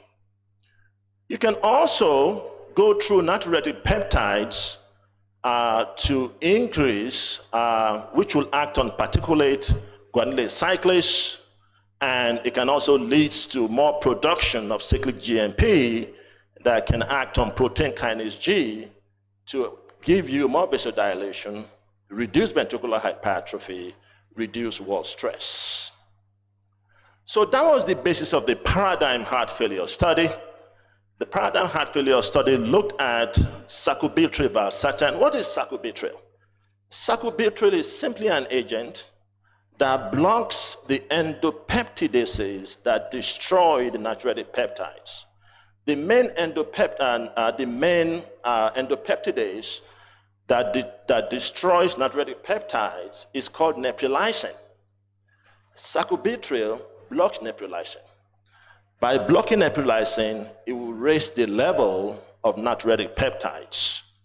And when sacubitril linked with valsartan was compared to enalapril, which was considered the king of the hill at the time, it showed superiority to enalapril. The mortality in the enalapril group was 17% compared to 13% in the sacubitril valsartan group. And that was how Entresto essentially knocked off ACE inhibitors. And now we look at Entresto, which is enalapril sacubitril, as the drug of choice that you want to start every patient with heart failure on. So, still working on this issue of decreased cyclic GMP, how can we go through this pathway, make nitric oxide more available, that will act on soluble guanylate cyclase and lead to more GTP, leading to cyclic GMP, leading to protein kinase G. And that took us to the use of isosorbate dinitrate and hydralazine. Isosorbate dinitrate and hydralazine is a combination of nitric oxide and a nitric oxide donor. So that combination will essentially work through soluble guanylate cyclase to increase the level of natriuretic peptides. So this was tested in the Ejection trial, where 1,050 black patients, this is a study that was done exclusively in black patients, and compared to placebo over a period of 18 months, and this study was stopped prematurely because of the survival benefit in the hydralazine isosorbate dinitrate group. And here is it. You look at all-cause mortality, 10.2% in the placebo group, 6.2% in the hydralazine isosorbate dinitrate group. You look at forced admission for heart failure, 24.4% in the placebo group, 16.4% in the hydralazine isosorbate dinitrate group. Same thing with patient-reported functional status, much better with hydralazine and isosorbate dinitrate. So this drug now became approved for treatment of heart failure in black patients. Another drug that also works on this cyclic GMP pathway is called vericiguat. Vericiguat acts directly on soluble guanylate cyclase to lead to conversion of guanosine triphosphate to cyclic GMP. And vericiguat was tested in the Victoria study with 5,000 patients with class 2 to class 4 heart failure. They were all on background therapy with ACE inhibitors, SGLT2s, and I'm going to get to that, and beta blockers. And we're looking at hospital admissions, or these patients had to have had a recent worsening event, maybe admission to the hospital or requiring outpatient IV diuretics. Vericiguat was compared to placebo. Primary endpoint was cardiovascular death or heart failure admission. Absolute risk reduction of 4.2% with a number needed to treat of 24 per year. So vericiguat now gained approval as a drug for heart failure in patients who have had a recent worsening event. Now, I'm not going to spend like 10 minutes on a group that I call the miscellaneous group. They don't really belong to the neurohormone antagonists. They don't belong to cyclic GMP. We have ivabradine. Ivabradine is a drug that blocks the IF channel. The IF channel is the channel that controls the automaticity of the heart. That's what determines the heart rate. By slowing the heart rate down, some studies have shown before that when heart failure patients, when the heart rate goes above 70 per minute, the mortality is higher. And then the question is, if we have a drug that can simply slow the heart down, will that translate to improved survival? And that was the whole idea of the SHIFT trial, using an IF inhibitor, ivabradine, that slows the heart down in patients with LV ejection fraction of less than 35%, with primary endpoint of cardiovascular death or admission to the hospital. And this drug showed very clearly that it reduced the primary endpoint by 18% with an absolute risk reduction of 4.2%. So with that, ivabradine gained an indication for treating heart failure in patients who have heart rate above 70 despite optimal treatment with beta blockers. How about SGLT inhibitors? Well, this is a drug that basically fell on our lap. It wasn't something that was planned, but it happened because of this particular drug, rosiglitazone. Rosiglitazone is a drug that was approved about 10 years ago for diabetes. And then it became clear that patients on rosiglitazone were developing heart failure. So as a result of that, the FDA mandated that every diabetic drug must have a study to show that there is no danger of provoking heart failure. So it was because of that that when the endocrinologists were developing SGLT inhibitors to treat diabetes, they had to do a study to make sure that it does not cause heart failure. So what does SGLT, what does it do really? The way it works, all the glucose using angiotensin receptor blocker / neprilysin inhibitor, called ANI. We also use hydrolazine as a sorbite, a nitric oxide donor, and we also use vericiguat, all within the level of trying to increase cyclic GMP. And of course, I mentioned about the SGLT inhibitors. I also mentioned about ivabradine that slows the heart down. And now you can now understand why my patient was upset. Because when you do the pill count here, you end up to about 9 to 10 pills a day just to treat heart failure. So this is now what we consider the 4 pillars of survival of enhancing medical therapy for heart failure with reduced ejection fraction. Angiotensin receptor blocker, neprilysin inhibition, ANI, a beta blocker, a mineralocorticoid receptor antagonist, and an SGLT2 inhibitor.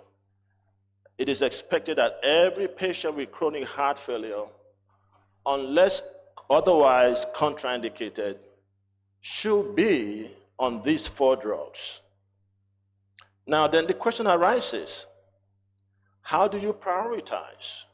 How do you sequence the treatments? one thing that is clear, one thing that we know is that time is of the essence. There are studies that have shown that when you quickly get patients on all these 4 drugs, you actually improve survival.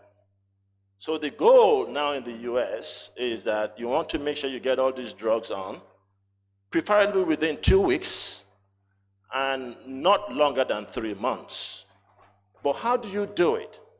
Some people advocate first start the beta blocker, then add the SGLT2 inhibitor, then after that add the angiotensin receptor neprilysin inhibitor, and then after that add the mineralocorticoid receptor antagonist. But there's some other people who advocate what is called sprinkling. Just give small doses of all the 4 of them almost at the same time, and then gradually increase the doses. So this is the madness in the method. How do we tackle the cost issues? These drugs are quite expensive. How do you get all these 4 drugs to our patients? How do you get access to them? How do you manage side effects? Usually when we give treatments, we give a drug, and if there's a side effect, then we withdraw the drug and see if the side effect goes away. But now when we're talking about introducing 3, 4 drugs at the same time, how do we manage side effects?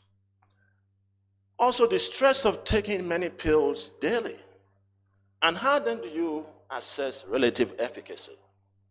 So, thank you. So this is the madness in the method.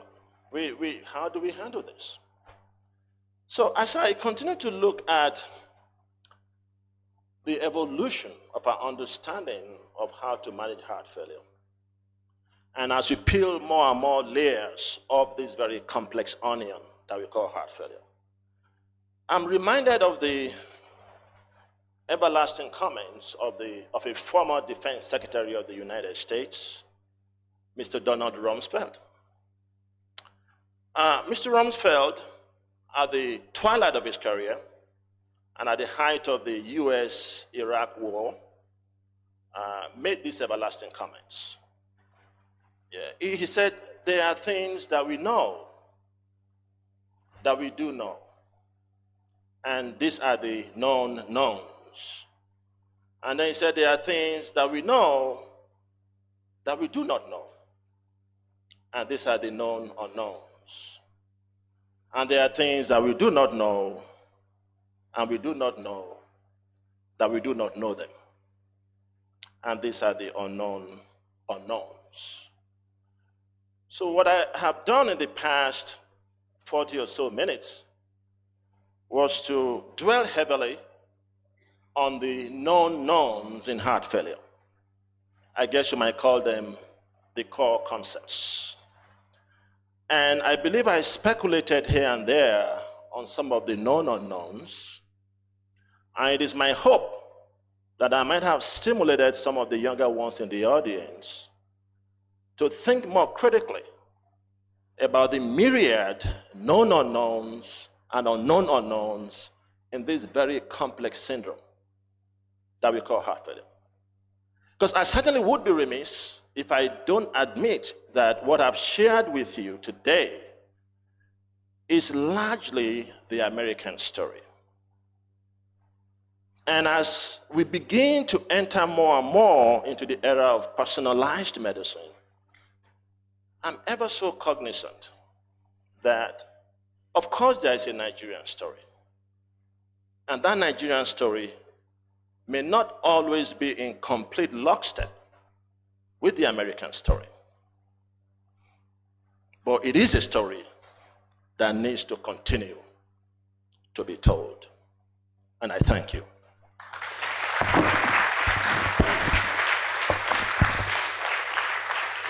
Let's keep the applause coming. Thank you so much.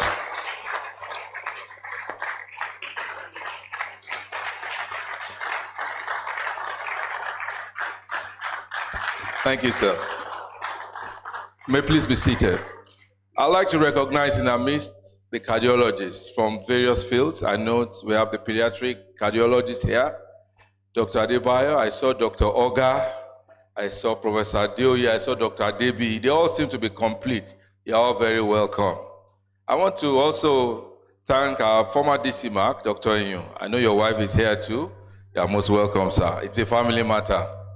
Without wasting much time, actually, I was just thanking God I was not a cardiologist. I don't like numbers. I think I've chosen the best profession, the easiest profession. Any patient coming to meet me, you actually know why they are here.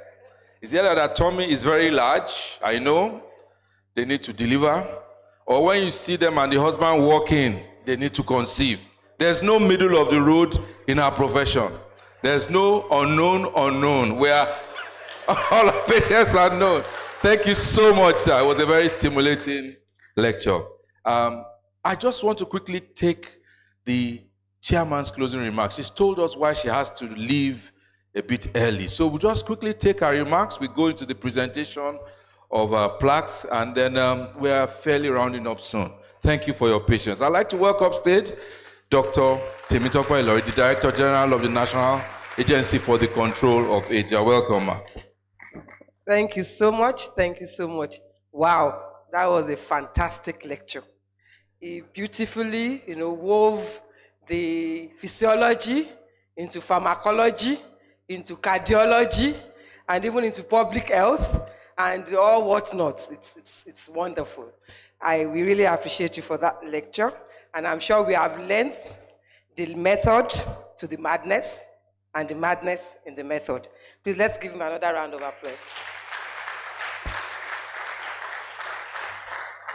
So we thank you so much, and I also took away the fact that a bird does not sing because it has the answer, but it sings because it has a new song. May we always have a new song, just like I do. Thank you so much. On that note, I want to appreciate everyone, and I would like to take my leave. God bless you all. Thank you so much.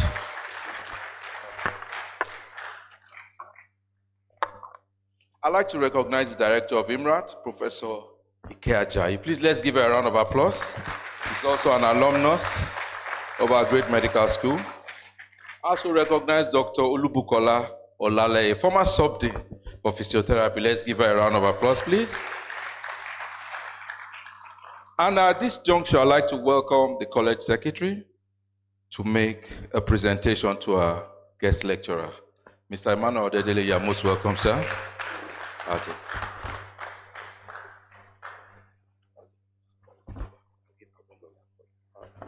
Thank you very much.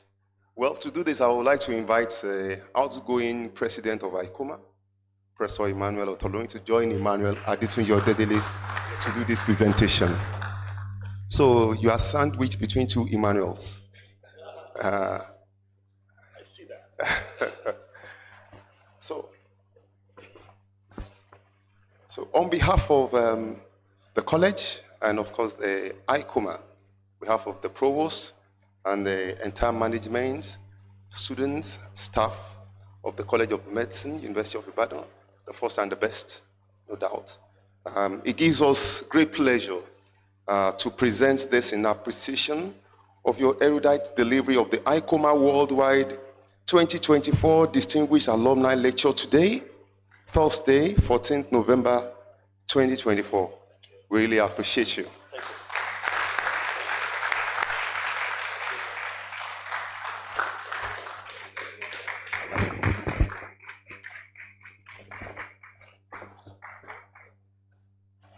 So, this is from ICOMAA. So,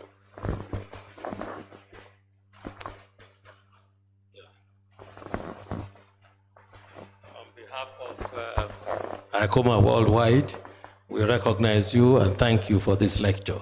And we are giving you this search.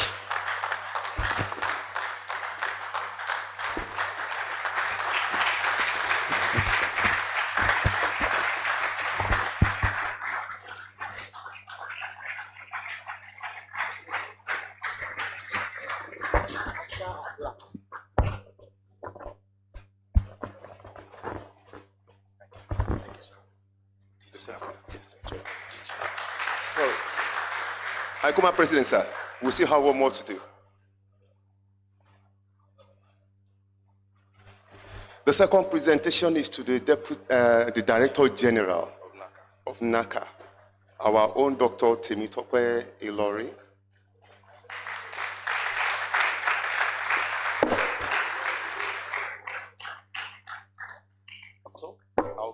chairman.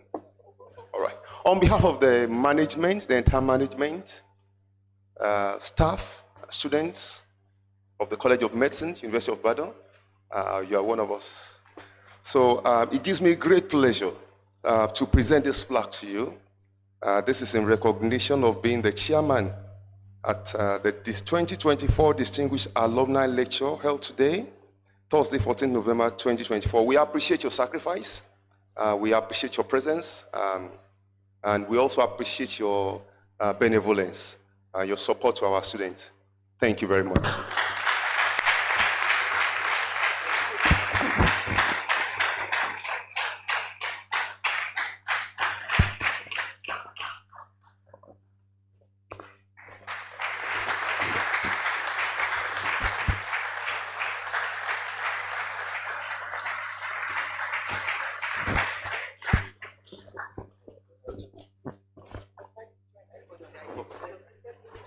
Okay, the high table, we can just join for this picture. We're going down, yeah.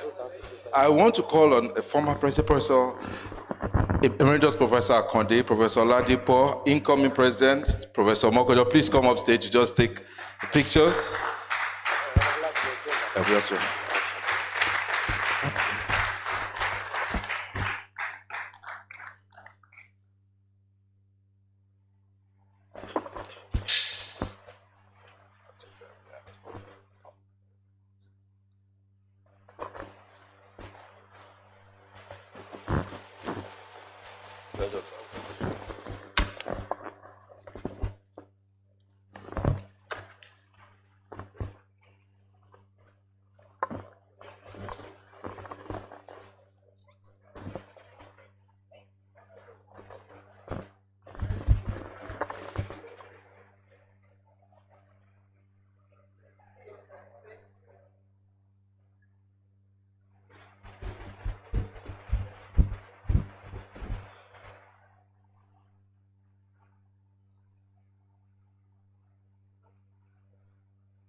Please, let's give a round of applause.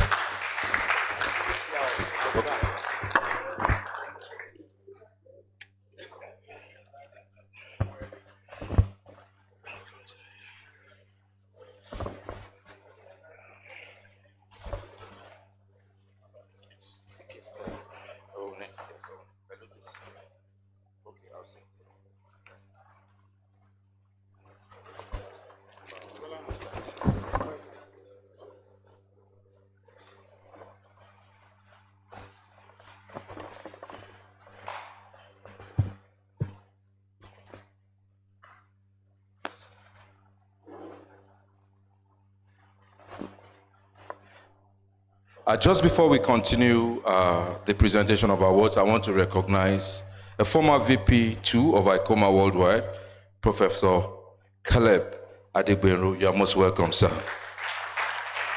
He's currently the Dean Faculty of Basic Medical Sciences and College of Health Sciences, Bowen University, Iwo. You are most welcome, sir. It's time for our chairman to present his awards. And the first recipient, though in absentia, is a former Deputy Provost of the College of Medicine, a foremost Professor of Physiotherapy, Professor Ade Fatai Adeni, who has served this association meritoriously, not only as a General Secretary, but as a President before he became the Deputy Provost. Please let's recognize him in absentia with a round of applause. And I will ask the College Secretary to please receive the award on his behalf.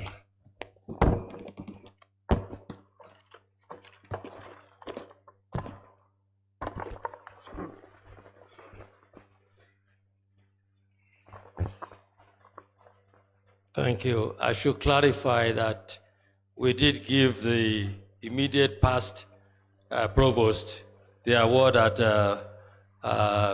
valedictory party held by Dr. Habib Olamitoye, and that night we did not take the deputy provost award along. So we are fulfilling our promise to deliver it to him.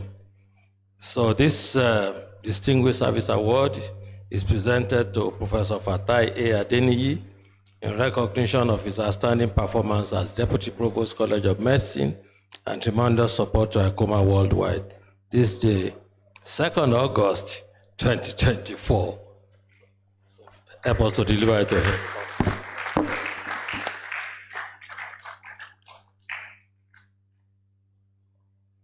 Thank you. Thank you very much. The next award is the ICOMAA President's Award.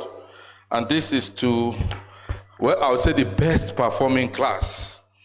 And this year's award goes to the class of 1989. That's the Chief Medical Director's class. I'm sure Prof would tell us why he picked that class. But to receive this award will be Professor Adioye on behalf of Professor Tegbayo. Sir, please come off stage.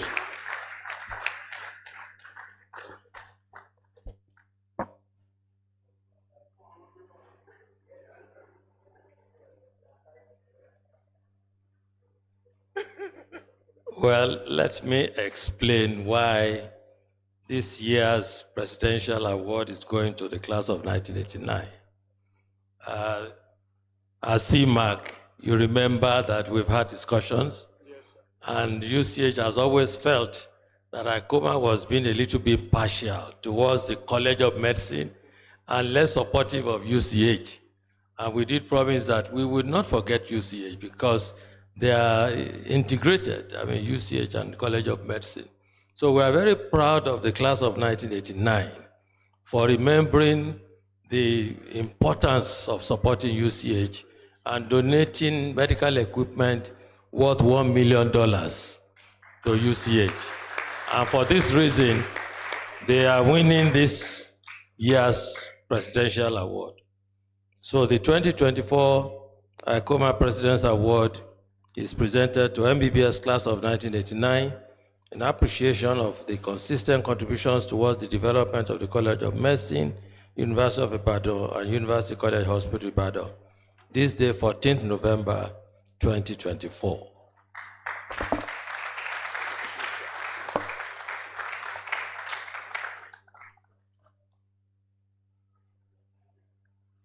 Thank you.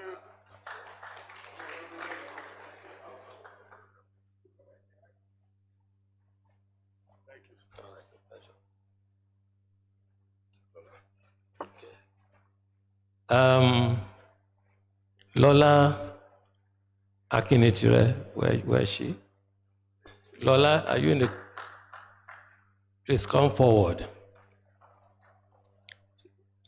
Everybody knows Lola as the face of ICOMAA in the office, the ICOMAA office on ground floor of the Oluwole Akonde building.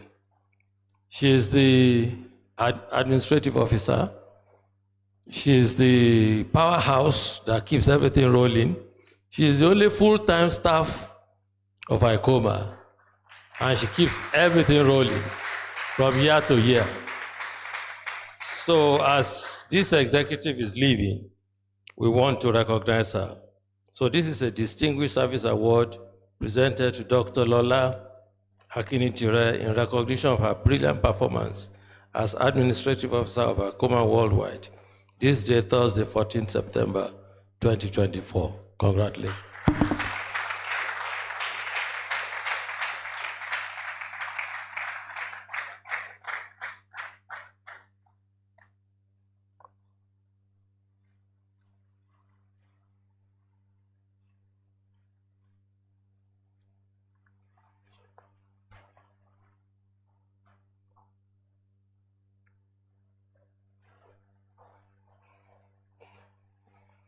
Yes, please, can you join me in presenting this one? This is to our Secretary General, Dr. Gbolahan Oladele Obajimi. I think all of you know that he's been very, very up, running up and down, having sleepless nights, just to keep things moving. So this Distinguished Service Award is presented to you, Dr. Gbolahan Oladele Obajimi, in recognition of your outstanding stewardship as Secretary General of ICOMAA Worldwide, this day, Thursday, 14th November 2024.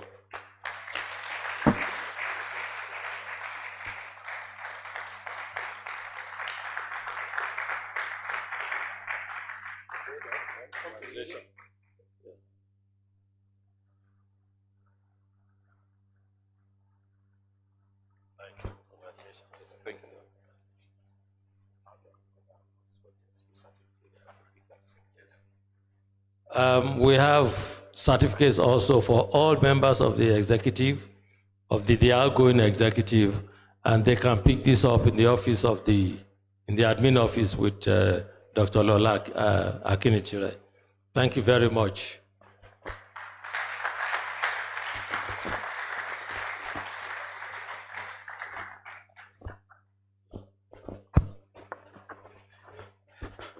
Please let's give our outgoing president a round of applause. At this an auspicious moment that we are going to have now, in a very long time, and ICOMAA hasn't had that transfer of leadership, and this year, Professor Tolori ensured that we had an annual general meeting, and at that meeting, he presented the stewardship so far, and he also presented an audited report of the association's activities in the last 4 years, which can be seen and picked up at the ICOMAA Secretariat. He has done very well. Let's give him a round of applause. And today, I want to welcome and invite up stage all members of the incoming executive. I can see them here. Their incoming president is here, Professor Omokojo. Please come up stage. Our VP2, Dr. Adanze Asinobi, please come up stage. Our treasurer, Dr. Mrs. Enyu, please come up stage. It's a symbolic gesture and an activity marking the end of one administration and signaling the beginning of another. Let's give them a round of applause, please.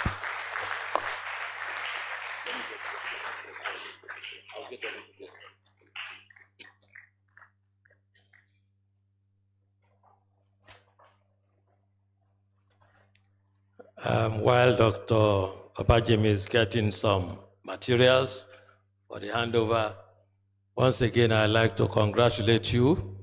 We had a very seamless transfer, unopposed. All the candidates nominated for election were unopposed, and we have a team in place, and we are very grateful to Almighty God for presenting these volunteers who will be serving us initially for the next 2 years, because our constitution says that we have election every 2 years. So after that, they are eligible for another 2 years to make a total of 4 years. But for now, you are most welcome. The president is here, Professor Samuel Omakodion, and second vice president, Dr. Adaobi, and others would, yes, he's the first VP. He has to join them, yeah. Just hold this one. I can assist.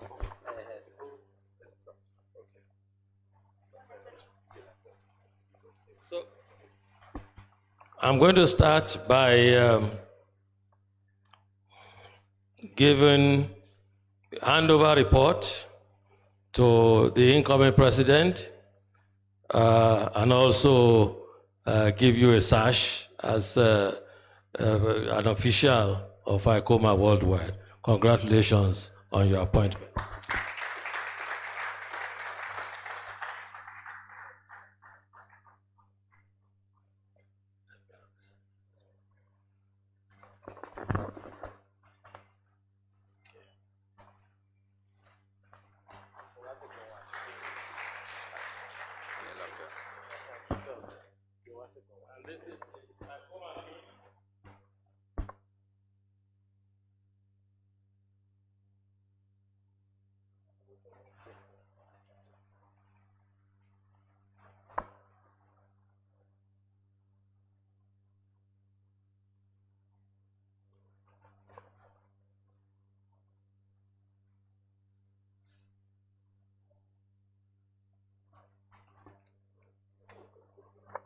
just press that one. Yeah.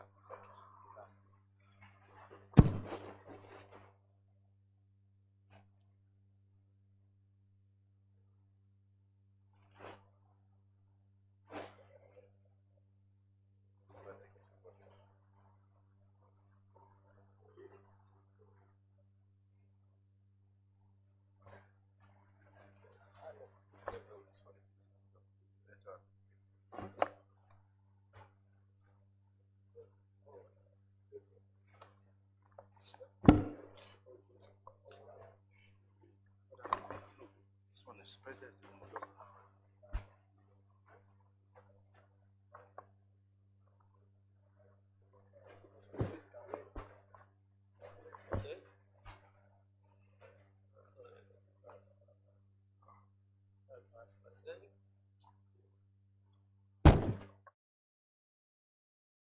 Twice, yeah.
I know that it is traditional for the incoming leader to make some response on behalf of everyone, and this occasion is no different. I think I want to start by, first of all, acknowledging my predecessor. And since he hasn't been really alone in this business, there is someone in the audience who's been behind all that we see externally. And I want to acknowledge her and ask her to kindly rise. And for all of us to join in this chorus, for he is a jolly good fellow, he's a jolly good fellow, and so say all of us, and so say all of us, and so say all of us. He's a jolly good fellow, and he's a jolly good fellow, and he's a jolly good fellow, and so say all of us. Thank you very much, sir. We've learned a lot, and I am sure that the level to which you have raised the bar, we will strive to go only higher. Thank you very much. The second thing I'd like to do,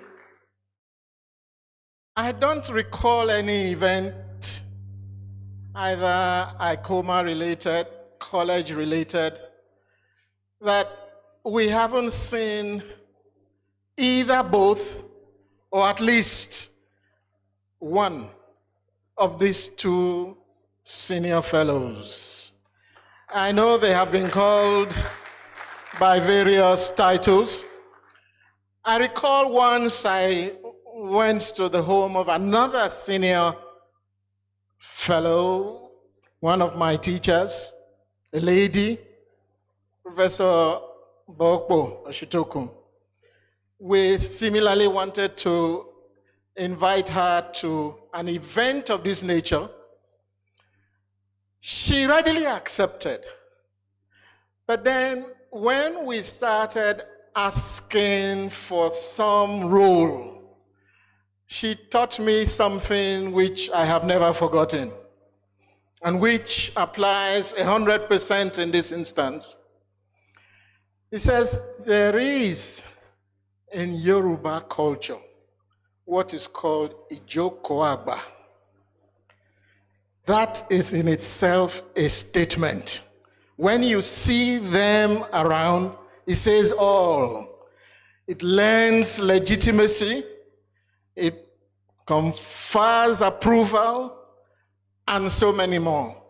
And that's what I see in Emeritus Professor Oluwole Akonde and Professor Ladipo.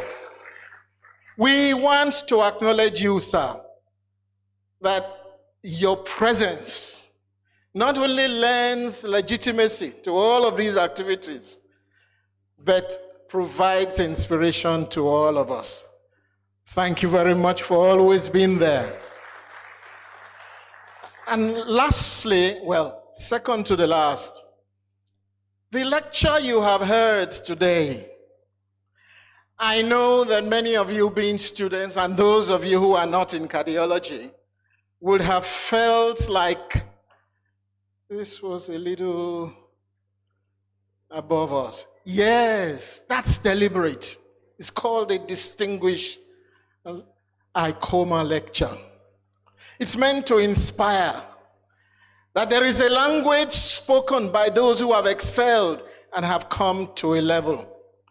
And that's the only illustration I could think of.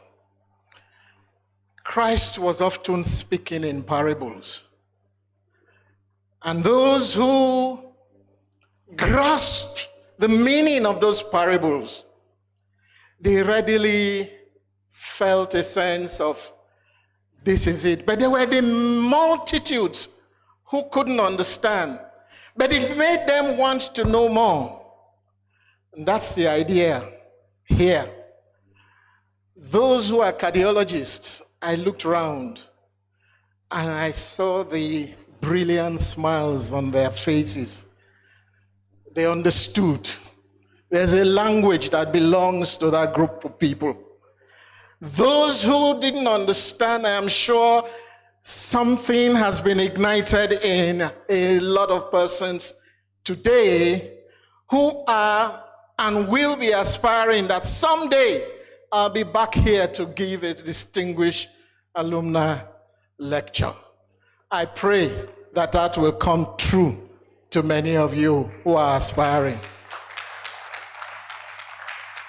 And lastly, I want to give thanks to the body of ICOMAA worldwide for the confidence you have reposed in us, in bringing us on board to serve you for 2 years in the first instance, and hopefully, if we satisfy your expectation, you may wish to retain us thereafter. We hope we will. But in accepting to serve, I am very much aware, and I speak on behalf of my colleagues. 2 of them are not here because they are on assignment. Shola Akinyemi is away in Lusaka, Zambia, chairing a continental meeting. And the other person is also away on assignment in Ilorin on accreditation exercise. We want to commit ourselves to serve the interest, not just of ICOMAA, but ICOMAA as a channel for lifting the College of Medicine and UCH to higher platforms. As I have told my predecessor, you have raised the bar, and there is nowhere else we will go except above. We will not go under. We will work assiduously to ensure that all the good work that you have set in place, along with the leadership of all the other alumni association, now US, Canada, Ireland, UK, Australia, and New Zealand, that we will work as a team with wide consultation always, being together as part of a winning team. And one of the first problems that you have left on our laps, of course, is the current problem facing UCH. And some people had taken advantage and thought to try to embarrass the management of UCH wrongly. They didn't cause this. But it may interest you to also know that what we have had here all morning is not the public supply. There's money being burnt as diesel to ensure your comfort while you are here and to provide electricity and all the visual aids we have had here. That's not the way it should be. That should be backup in the unlikely events that the regular supply fails. That's the way it should be. So I buy the idea that we must look for preferably renewable energy sources that will ensure that we no longer are tied and dependent on the apron string of the never-performing electricity supply system. We must at least come to have a system that is reliable and that is going to serve our needs, because it's part of our goals. Research will be promoted. Teaching will be greatly enhanced. Our students will learn in a much more conducive environment. Service delivery in the hospital will be much more a delight to come to, rather than a pain to endure.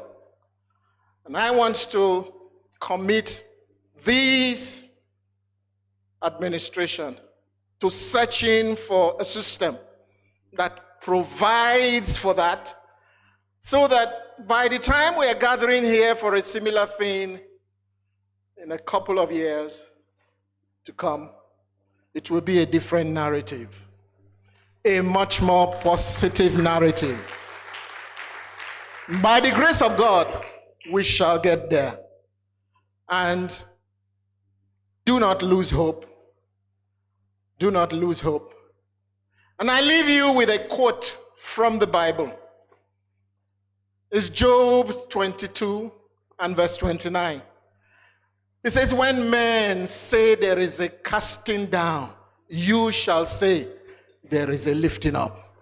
There shall be a lifting up in the name of Jesus. Thank you very much. Thank you very much, sir. We're gradually coming to the end of the meeting. I just want to make an announcement that at the end of the meeting, I want you all to please sit down while the high table, our special guests, file out through the aisle. We don't want to crowd the aisle, so we'll call that a reverse procession. I just want to crave your indulgence to please cooperate with us. We have many teachers who have come in. I can see Professor Ikela Guju.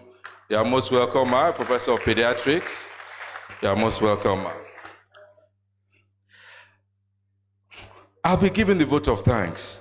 But before I do so, I want us to specially thank the Akinboboyes, our distinguished guest lecturer, Professor Akinboboye, and his wife, who is a doctor and an alumnus of this great institution. Let's give them a round of applause, please. And why is that so? While the lecture was going on, after the support received from the DG NACA, they have decided to reciprocate same amount in the support of energy for ABH. So we've received another 1 million in support.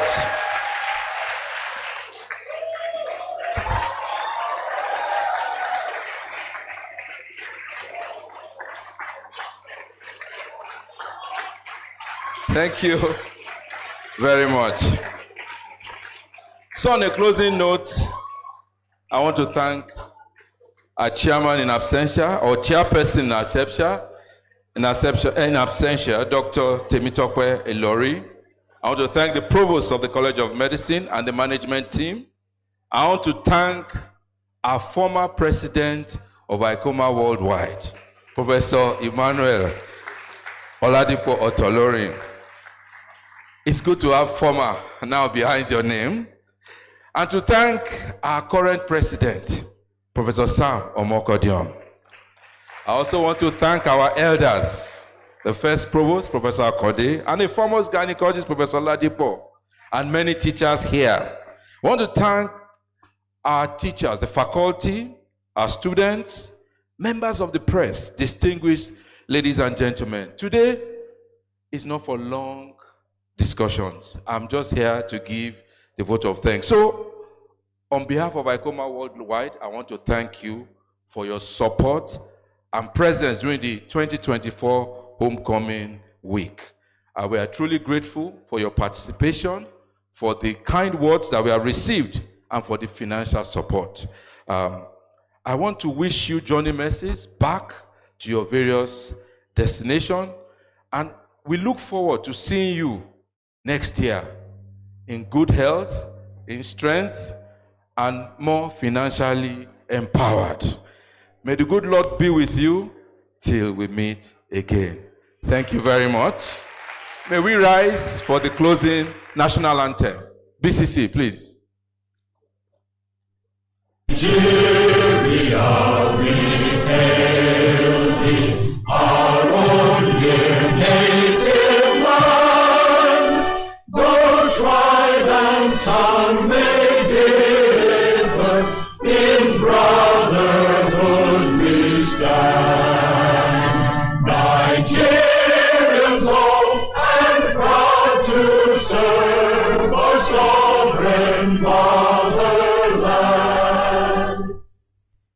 Our flag shall be a symbol that truth and justice reign. In peace or battle honored, and this we count as gain. To hang on to our children a banner without stain. O God of all creation, grant this our one request. Help us to build a nation where no man is oppressed, and so with peace and plenty, Nigeria